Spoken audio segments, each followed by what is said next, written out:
आज का हमारा टॉपिक है करेक्टरिस्टिक्स ऑफ रिसर्च डिज़ाइन।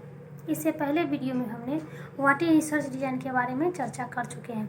आज हम जानेंगे कि रिसर्च डिज़ाइन की विशेषताएं कौन कौन सी है और यह किन किन रूपों में काम करती है। तो रिसर्च डिज़ाइन जो होती है अध्ययन की एक वैज्ञानिक विधि होती है जो अनुसंधानकर्ता को समस्त संचालन करने में, अनुसंधान कार्य करने में अनुसंधानकर्ता की मदद करती है। अनुसंधान प्ररचना जो होती है वो अनुसंधान कार्य प्रारंभ होने से पूर्व ही पद्धति, उपकरण तथा विषय से संबंधित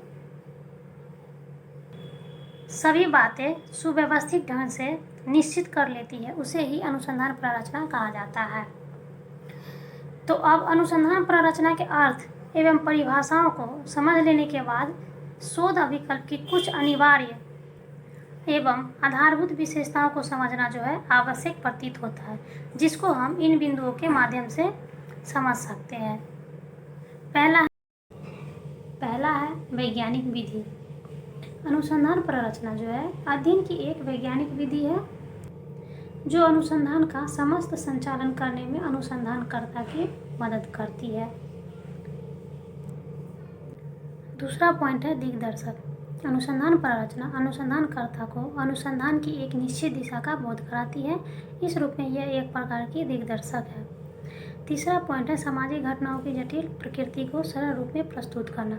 अनुसंधान प्ररचना जो है सामाजिक घटनाओं की जटिल प्रकृति को सरल रूप में प्रस्तुत करती है। चौथा पॉइंट है अध्ययन की योजना।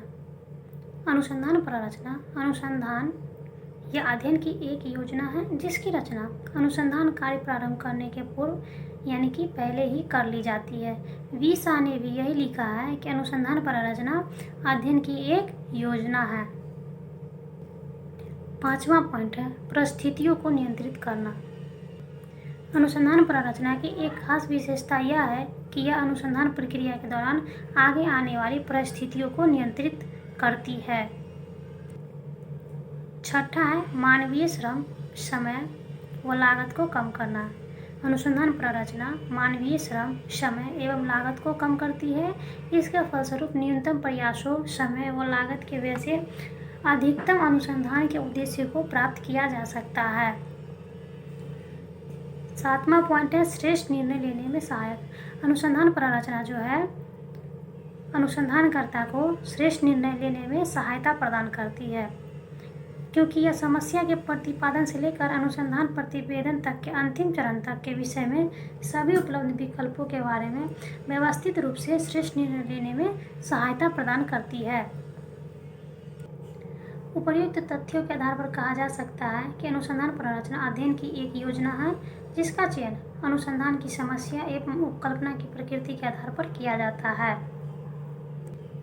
अनुसंधान प्ररचना समस्या से संबंधित उद्देश्यों, परिकल्पनाओं से लेकर आंकड़ों के अंतिम विश्लेषण तक उन सभी क्रियाओं की योजना या रूपरेखा तैयार करती है। यह रूपरेखा है जो शोध प्रश्न का उत्तर प्राप्त करने के लिए की जाती है। इस प्रकार यह एक व्यापक कार्य योजना है जिसका अंतिम उद्देश्य अनुसंधानकर्ता को शोध प्रश्न का ऐसा उत्तर प्रदान करना है जो यथासंभव वैध, वस्तुनिष्ठ, परिशुद्ध और कम खर्चीला हो। तो आज हमने नोट तैयार किया था अनुसंधान प्ररचना की विशेषताएं क्या है। उसके अंतर्गत हमने 7 पॉइंटों को रखा और उसका विवरण प्रस्तुत किया है और इन रूपों में यह जानने का प्रयास किया गया है कि अनुसंधान प्ररचना की विशेषताएं किन किन रूपों में सहायता प्रदान करती है अनुसंधानकर्ता को अनुसंधान कार्य करने में, जिसका विवरण भिन्न भिन्न रूपों में प्रस्तुत किया गया है।